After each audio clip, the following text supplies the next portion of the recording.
fait, ça dépend heure où vous allez kolandangai. Ngai ne kolamino Christian Bola bien maman peuple mokozi peuple souverain. Combattant résistant révolutionnaire. PNI et les politiciens non institutionnels. Donc bande konangai tozali côté la bino na loyembo ya la Zaïroise. Loyembo oyo esangisa biso bana Congo après tokobete la bino masolo oyo to préparé pour na bino lelo. Bona na loyembo vraiment na elengi nyonso. Merci.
Merci bien, merci bien, merci bien.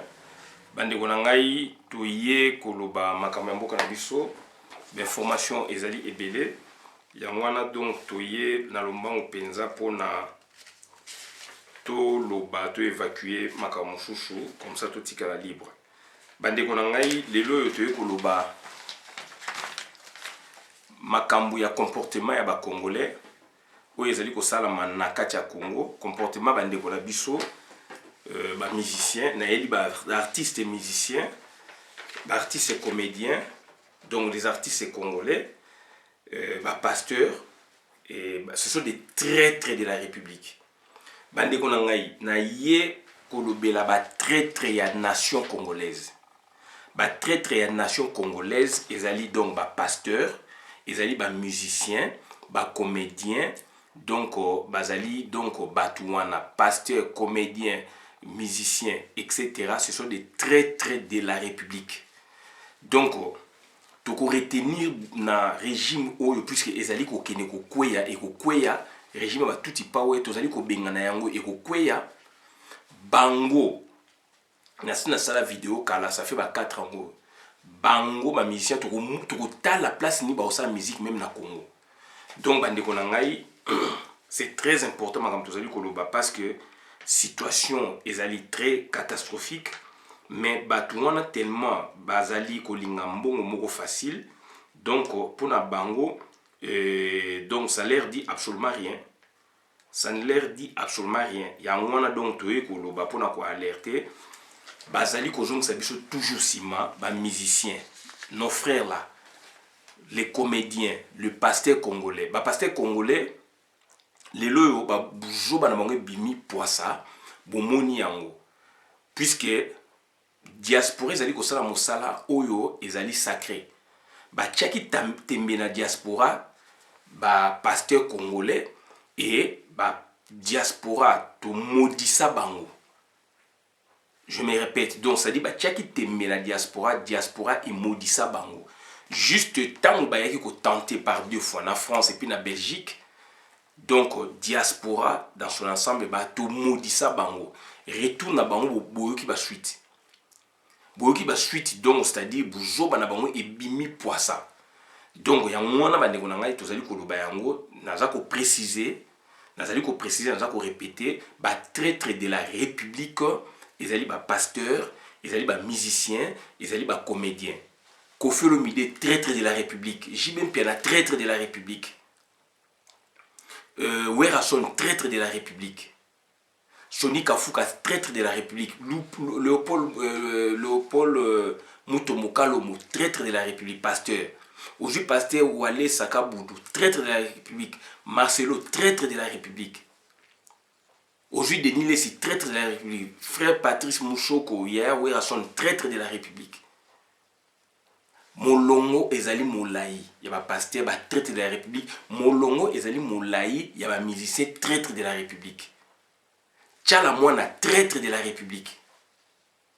Tchala Mwana lelo azali ko subir ou azali ko subir puisque abomisa batu ebele.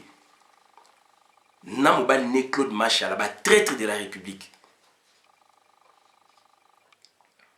Saï, traître de la République. Comédien, bazali belé, traître de la République. Donc, ça dit, tu es ça sujet pourquoi. Bande konangai, c'est regrettable.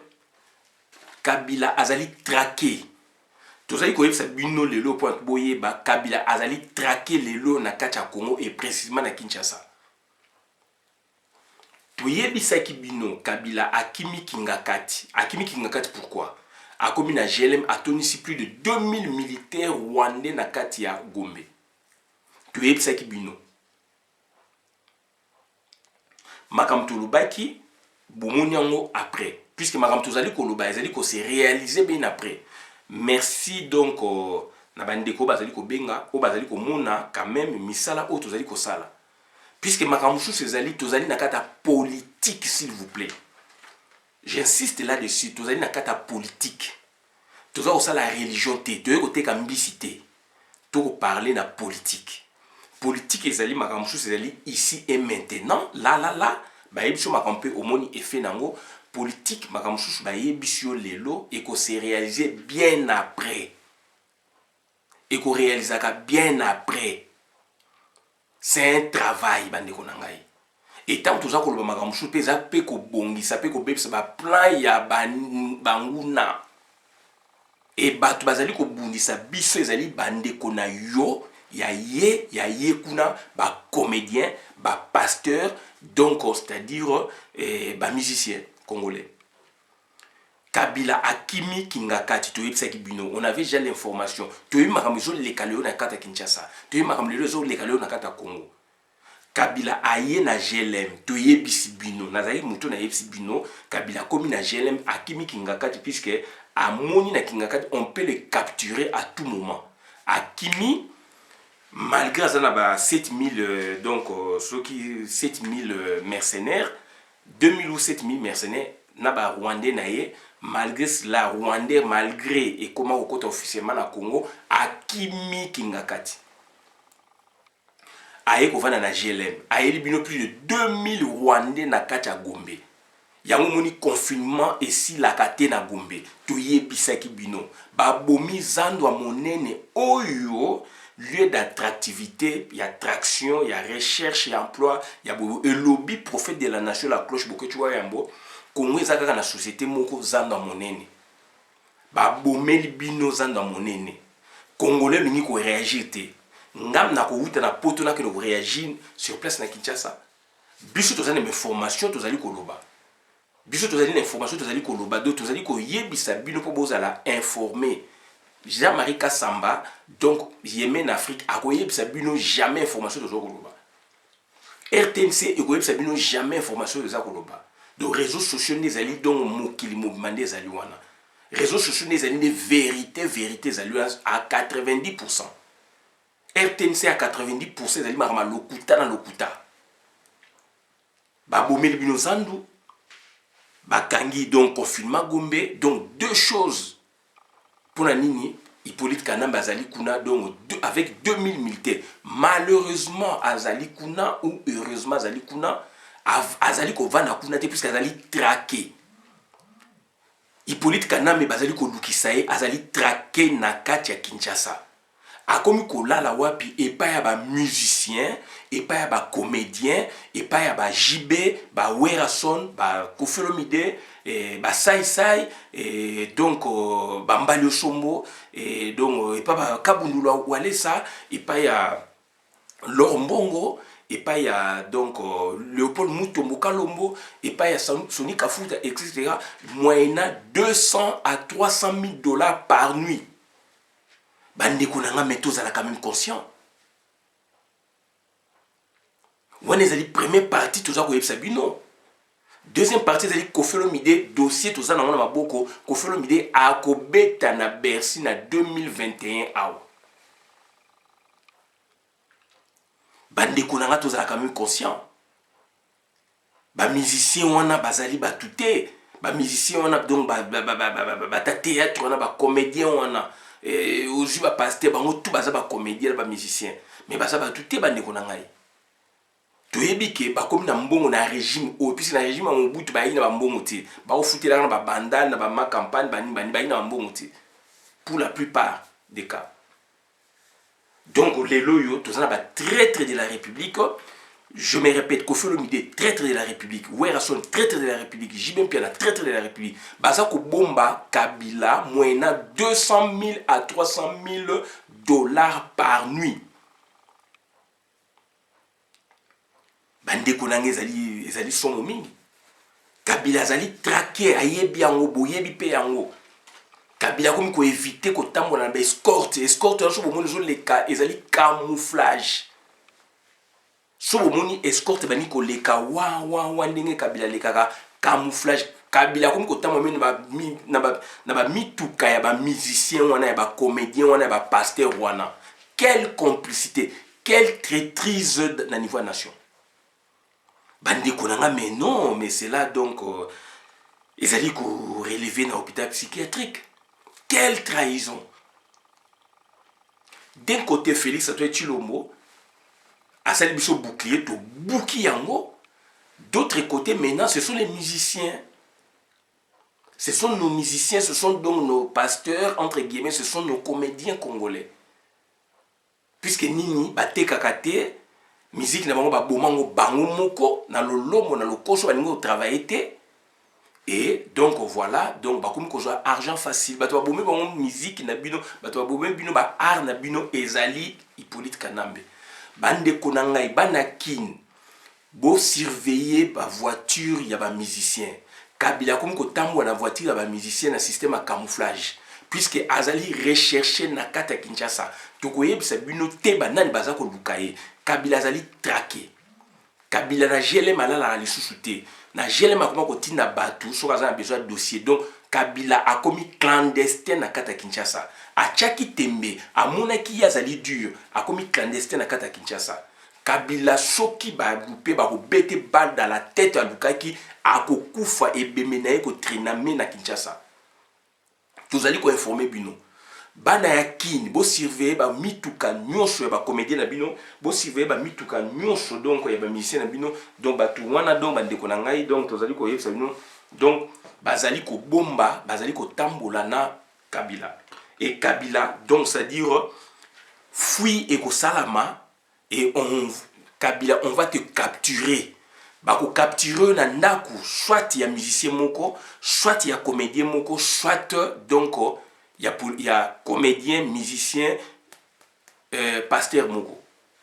Ba adresse na bango tout, ba si ba récupérer kiango. Okimi GLM, okimi kingakati, okum kola le pa lor mbongo, okum kola la pa ya Soni Kafuka Mabe, okum kola le pa ya ba musicien moyena, ba musicien comédien na moyena 200 000 à 300 000 dollars. Boye ba ki mboka ya lobe ezali koya. Boye baki mboka ya lobi ezali koya toko loupé binoté ba traître de la République Kabila lelo azali amassa 38 milliards de dollars 38 milliards de dollars plus que ça même azana 50 milliards de dollars plus mais 38 milliards de dollars donc ezali api nakingakati na bunker to yebisaka bino ezali confirmer lelo ils allaient confirmer les lots. Puisque le loco Kabila Sali na Congo a copié donc modèle russe. Poutine, Azalaki président de la République, à un moment, a comme premier ministre, a vu Petit n'a confiance Dimitri, a tcheye donc au président de la République, il a commis premier ministre. Après 5 ans, Petit n'a commis premier ministre, il a Zongili Bokonzinaye. Donc, c'est un modèle russe aujourd'hui, donc calqué sur notre pays, le Congo. Hippolyte Kanambe a eu pouvoir, a eu de Bokonzi Fatika, a créé Félix Antoine Chilombo, donc c'est-à-dire na présidence de la République protocolaire, Yazali Nassi Azali ko tirer ba ficelle, mboka et ko marcher ndengeni. Et constate salami que ce monsieur a plus de 38 milliards de dollars na kata Kinshasa, na bunker nae, plus le franc congolais. D'où c'est un monsieur qui devient un un financier, donc il a tout un empire. Donc si toloba yango na vidéo. Toloba yango na ba janvier. Donc c'est-à-dire il va maintenant créer des politiciens à sa guise. Et modèle wana siko lelo yo ezali ko bangisa ba puissants du monde dont les Américains, ezali ko bangisa te mais donc ça dit ezali comme un danger. D'où ba américain donc ba lini faut ba éradiquer système wana. Puisque danger dans les années soki un pays africain ba copier modèle wana et panzani ndenge et panzana ka donc makambu ya monopartisme ya parti état en Afrique. Donc c'est un modèle venu d'ailleurs ba quelqu'un au Congo. Donc Congo me dépêche cet exemple, c'est que les autres pays d'Afrique ba président balingaka bokonzi bazali ko mona bazako étudier modèle wana. Batindaka même dans le bakango même je pense dans le bakango de batindaka même président Paul Biya atindaka même batunaye baita la modèle wana bazali ko sepela la modèle wana ndenge Kabila sali. Et beaucoup de présidents africains comme ko s'inspirer risque d'aller ko s'inspirer dans modèle russe importé donc et na Kinshasa donc modèle on est ko risquer et se répandre en Afrique donc et que ça Afrique na retard. Et surtout que Azali n'a pas milliards de dollars où il est amassé na Kingakati. Donc il peut acheter des gens, il peut tout faire. Donc Azali n'a pas mercenaire. Donc ça dit Congo est commis donc terre moko ba mercenaire. Et le loyo Moutouan Azali traqué. Et non, ce sont nos musiciens maintenant Moutouan Azali ko bombaye. Donc il y a mon qui a Moutamakasi, il y a mon qui a Azali Lombe. Et le lot a comme qui m'a GLM pourquoi n'a pas 2000 militaires naé a comme qui m'a kingakat pourquoi dans l'entretemps bazo lingate confinement na Gombe et Sila. Voilà. Donc bande ko ngai voilà les kamu o etoye ko sabino ngwana donc c'est très sérieux donc il faut boyer ba yango donc ça dit mboka na biso donc et kamba mi na ba paya et na complicité na ba ya ba traître de la République. Kofolo Mide traître je le précise. Werason traître je le précise. JB Piana traître de la je le précise. Tchala Mwana traître. Ba Saï ba Mutombo Kalombo Denis Lessi donc ba pasteur wana Kabundu Walesa ba donc ba Marcelo ba traître bango wana nde mutu bako bomba Kabila na ndaku na bango. Moyena 200 000 à 300 000 dollars suite présidentielle koya et bengi bango câblé bango papa ba komi pa ba récupérer ba téléphone ya ba bateau ba héberger bango na ba mofleri ba ni bomo na mutuka mo ebimi ya JB ya Kofi ba ni banda couper mir milai boye bate mutakocha na Kabila ba olala na ba Kofi Olomide na banda kuna bango ba obomba bango ba olala ba aménager place ba tikeli président na bino protocole te président na bino usurpateur l'homme oyo azali ko déranger Congo lelo. Alors yo Kofi Olomide, yo JB Piana, yo Werason, yo pasteur Walesa, yo pasteur donc Léopold nani, yo pasteur Songolo Pakala, yo comédien Songolo Pakala. Pourquoi n'appeler pas n'est-ce pas donc côté kaye ko trahir ba okangi wana. Boye bien moi azali traquer.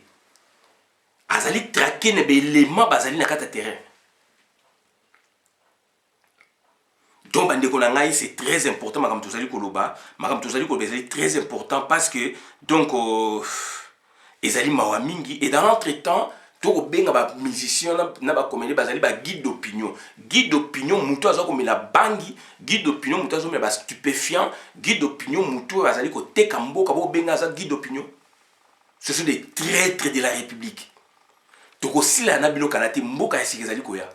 Mboka sikezali koya toza ko rappeler bino mboka ya sikezali koya donc bande ko nanga voilà makambo otoyeka ko sabino ezali passe mingi ezali mawa mingi donc batu wana bande ko nanga donc bazali na ba déficience mentale baza koyela ba mbongo 200 000.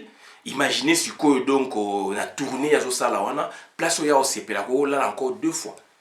Donc en une journée on a vu 200 000 300 000.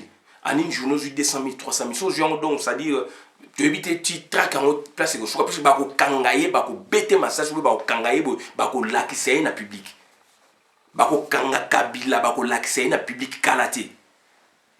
Et bino ba musicien, bino ba pasteur, bino ba comédien, ba liste na bino de Jézali. Donc bino tout beaucoup sibir même sort. Tout ça que le bango lelo bokanga date lelo ezali donc aujourd'hui le 6 juin 2000 donc lelo ezali le 6 juin donc 2020. Bokanga date lelo. On ne peut pas travailler na ba traitant de moi. Mokili na biso eko marcher sur ndengeni. Mokili na biso do eko se développer ndengeni.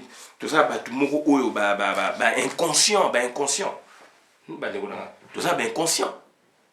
Tout ça ba peuple moko inconscient. To travailler ndengeni, to marcher ndengeni, mokili na biso eko se développer ndengeni na esprit ba to bazana ndengwana.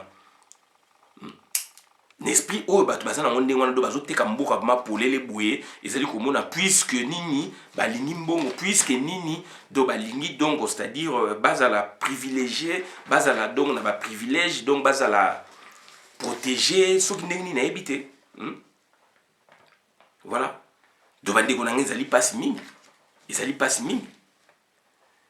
pasi mingi bandeko na ngai Kabila zali na plus de 38 milliards de dollars na yebisa bino. Bambonga yeke ba paradis fiscaux kuna ayebi ke donc soki lelo bokonzi longwe bakokanga yango azwaki ba conseil ba pesa ki na bato ba pesa kaye a rapatria ba fonds mingi ezali na kingakati.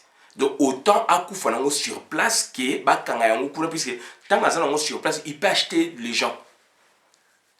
Et déjà donc ndenge azali donc azana mbongo ba milliards sur place. Azana problème liquidité te azali ko fonctionner normalement mais na kata Congo et donc à côté biso sikoyo donc na guérilla Koffi Olomide okoli na Congo Werason okoli na Congo Jibe Mpiana okoli na Congo ba pasteur wana Walesa Marcelo banan bokoli na Congo ba comédien Saïd banan bokoli na Congo. Est-ce que tu vivais qui boy? Est-ce que monde ango obino bolingi eza na Congo bozo kumisa yango yo nde modèle wana ya société? To collègue quand même la dictature. To collègue quand même la dictature to boité mais to ça quand même ndenge mususu bande ko nangai. To collègue la dictature oui mais to y quand même ndenge mususu. To y na respect pe ya biso ya ba peuple. To y pe na valeur ya biso. Jamais présent Mobutu aya na butu puisque bazali ko présent Mobutu. Il faut alongo, il faut akima. Est-ce que président Mobutu ayaki ko vanda na ndaku ya musicien moko boye? Est-ce que président Mobutu akene ko vanda na ndaku ya comédien moko boye? Est-ce que président Mobutu akene ko vanda na ndaku ya pasteur moko boye? Ou président Mobutu akene ko vanda na ndaku ya muninga ou bien ya collaborateur ne moko boye ako banga ba ko traquer? Mais non, bande ko nangai. Tout ça quand même conscient. Mutu wana c'est un balado. Hein? Mutu osala bongo za balado ameni bino na logique nini? Logique nini bozo kotsa na Congo? Et biso peuple to yebiango. Et biso peuple to yebiango. Vous croyez que biso to pardonner bino facilement na makamwana? Na pesi quelques exemples Mobutu tant bazali ko traquer puisque Mobutu aussi do bazo luka ba donc il faut ba destituer atika bokonzi. Azali pe bien te. Est-ce que Mobutu akimaki monga liema pona aya ko vanda na ndaku ya musicien JB ou bien musicien JB te ba musicien o bazali na tango wana? Est-ce que Mobutu akene ko vanda na ndaku ya pasteur puisque ba pasteur bazali na tango wana? Est-ce que Mobutu akene ko vanda même ube pesa cardinal to loba? Et ciao. Est-ce que Mobutu akene ko vanda même pas ya cardinal Bokele yale? Est-ce que Mobutu mais non bande ko danga quand même. Tout ça quand même sérieux. Ce monsieur là ça ko ya ko la na banda ku na bino. Moyennant de l'argent. Boye bien ngoke donc ezali kopa mabe. Boye bien boko teka mboka. Félix ateki mboka bino bozo ko teka boko protéger mutande mwana. Bande ko nanga mais tozali wapi? Et puis quand ba ye wana sko bo libérer bazui ba téléphone na bino tout ba récupérer yango. Bande ko nanga tozo vivre na mboka nini? Mutu wana zali traquer le na Kinshasa, be les mains zali na Kinshasa baza ko traquer ye boye biango. Boye biango. Bande ko nanga donc on peut pas continuer comme ça.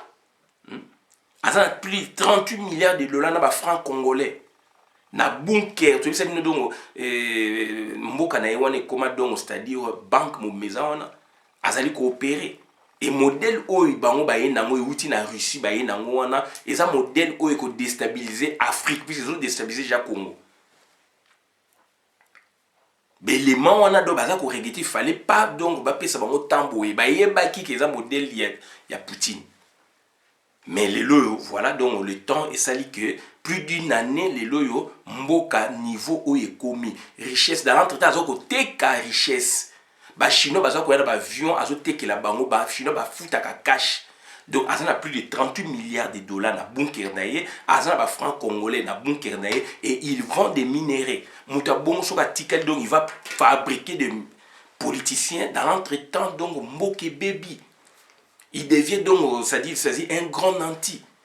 Donc, ça dit, il va se construire donc un empire financier au Sakanate. Il s'en fout des Européens, il s'en fout de ceci. Amélie, drogue, il s'en fout de tout le monde. Et bien, on va protéger, et puis, ça a la place à aucun été. Si vous avez la confiance dans les musiciens, donc par nuit, dans les 200 à 300 000 dollars. Kofi Olomide, Werason, Jibem Piana, Wazekwa, oui, Wazekwa, Kofi Olomide, je précise, Kofi Olomide, Jibem Piana, Wazekwa, Wazekwa, azali donc na aner kuna, azali na grade supérieur même. Kofi Olomide, Wazekwa, Fali, Kofi Olomide, Werason, Jibem Piana, Wazekwa, Tombozali, ba traître de la République. Ba traître de la République. Pasteur Ozimu Tomoka Lombo, Denis Lessi, aujourd'hui donc Marcelo, aujourd'hui donc Kabundulo Welesa, Molongo ezali Molayi, ba traître, Soni Kafuga ba traître. Aujourd'hui ba comédien ba traître de la République. Boza ko teka donc ba millions ba peuple congolais. Bolingi fina bonge bongate bozana mutu wana Pablo Escobar baza ko lukaye. Boyebi azali traqué na Kinshasa, boyebi yango. Mais non. Puisque vous avez bombaye, donc vous avez une situation, donc vous allez traquer. Et à ça, quand période, il y a général Mounene. À vous ne pas l'or mbongo. L'or mbongo peut azana kata dossier wana. L'or mbongo peut azali na kata dossier wana. Waze ko azana kata dossier wana. Tchala mwana azana kata dossier malgré azana maladie ba empoisonné. Puisque batona souka nango ba ko tiela bino poison donc okufi.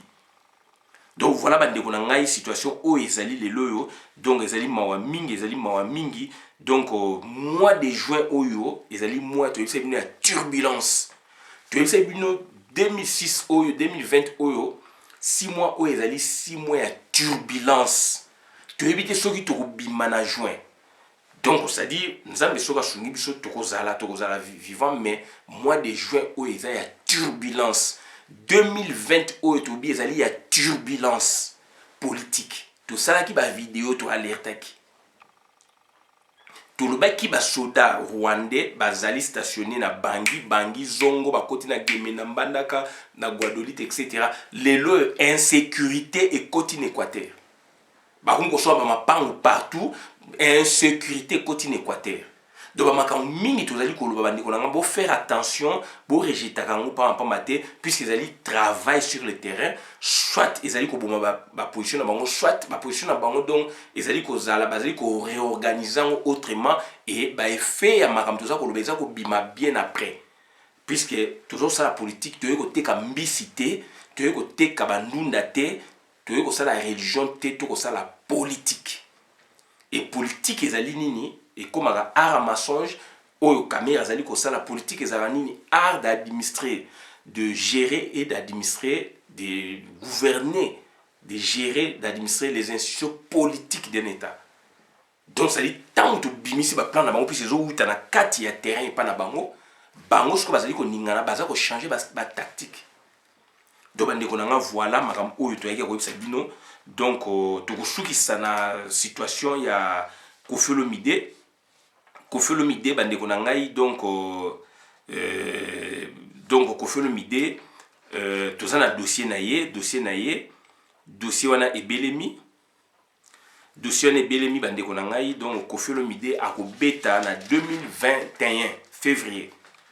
Donc le fait que concert ya Fally Ipupa échouaki Kofi Olomide ba proposer déjà dossier zali toujours yango les loyo yango na tozali ko yebisa bino donc Koffi Olomide akobeta na Bercy na 2021 akobeta na Bercy na 2021 yango moni tozali koyebisa bino certainement azali kozela sursis na yesi là donc soki esili d'ici là donc akobeta na 2021 dossier ezali déjà na table na kingakati dossier ezali donc makambo tu ebelemi certainement basi bafuti sale donc Koffi akobeta na 2000 ndeko na ngai fongola matoi Koffi Olomide akoya ko défier biso na 2021 na France. Toboyi ba débat, nous avons encore du temps. Donc le lot tozali donc presque donc on a 9 mois. Il y a préparation. Mutu ayebi ko koma akoma. Mutu ayebi ko koma akoma. Mutu oya yebi oya salaka makambu pona ke bato baza mobiliser boye et donc autorité bamboko to vandi bazala mobiliser sala oyo yebi to boyi ba discussion inutile puisque eloko wana déjà to yebisaki bino bazali na kanda balingaki il faut baya ba panza ba combattant to yebisaki bino donc to monaki oyo esalami et lelo yo naza ko confirmer bino ngai s'il vous plaît avec beaucoup de respect naza ko respecter bino naza ko pesa bino information moko du geste vrai. Mais bonjour avec beaucoup de réserves, comme tout naza koloba, bonjour avec beaucoup de réserves puisque nazali Bible était. Mais du moins nazali vérité karaté. Mais bonjour ça la recherche, mais na yebi si bino la confirmer donc Koffi Olomide dossier na yé donc ezali confirmé à kobeta na 2021 na Bercy. Traître de la République. Koffi Olomide, Werason, Wazekwa, Chalamwana, Bazali, Molongo, Molaï, Jibem Piana, Werason, Koffi, etc. Bazali, Kobomba, donc on a ni complice complaisant à Bangodo, Hippolyte Kanambe, par nuit 200 000 à 300 000 $. Alors, hôtel normal, 5 étoiles en France, Chogongo là, la 5 étoiles, 6 étoiles, donc il roule quand même $500. Mais à Zopé, dans les 200 000 à 300 000 $, allez-y comprendre. Ba comédien azo kene pas ba comédie ko lala et pas leur mbong azo kene ko lala et pas ba kabunulo ale ça ba boye ba Marcelo donc ça dit ba Sony Kafuka donc mutu wana azali lelo traqué je vous dis donc mutu azali lelo traqué donc c'est à dire ba élément baza na terrain baza ko traquer aluka ki balle dans la tête à kozwa yango puisque comme na mbong ebele. Donc c'est un danger pour le développement politique de l'Afrique. C'est un danger pour le développement économique de l'Afrique. Il a tellement amassé des milliards de $. Il en a chez lui dans son bunker plus de 38 milliards de $. Et Yébani, Naba franc-congolais, et il dirige le pays. Félix Azana donc Azali a un contrat de subordination. Il n'a pas droit à la parole. Azali Papa leki na yakufaki, papa leki ne mouchauto kufa akoloba rien. Et puis ba collaborateur ne pe papa leki ne pe donc monseigneur Gérard Moulou Maïki, papa leki na pe collaborateur na maison civile akufi pe alobi rien. Ba collaborateur ne ba ko boma bango ba bomi bango ba poison alobi rien. To yebisa ki bino ke président c'est comme mouroir. Ba to bazali programmé à mourir. Liste ezali molai do bande ko na ngai makam toujours ko sabino bo sala ba recherche mais to ko pesa bino donc ba matière digeste ba matière moko ya lokuta te makambu ya solo donc Koffi Olomide donc programme ezali arrêté à kobeta na 2021 na Bercy. But na bango c'était nous diviser les combattants ko panza biso pour na bango bazwa espace mais Rock et Salami ba koki ba combattanté ba koki ba résistanté ba koki ba révolutionnaire. Donc Koffi Olomide toyoki tozo information biso tozali ko informer peuple tozali ko zela na terrain et naza ko senga ba combattant to keni na discussion te to sala ndenge to salaka to bana ko travailler to bana ko alerter batu o esengeli to alerter o ndenge to salaka. Donc voilà bandeko nanga o naika ko bangwana suki awa bola na vidéo malamu na kota communauté ngai Christian Bola bien ma membre peuple mukozi peuple souverain combattant résistant révolutionnaire PNI est les politiciens non institutionnels. Bandeko nangai batu mususu bazali wana tant mboka ko kabwana bakozala pendu donc na boulevard triomphal place babomaka babamba bakimba baanani bakozala pendu pendaison ekozonga na Congo. Je vous dis pendaison ekozonga na Congo. Vous avez terminé l'équipe trop traître de la République bakozala pendu. Donc on a ça koloba yango wana do bande kona bona na vidéo madame na kota communauté. Merci.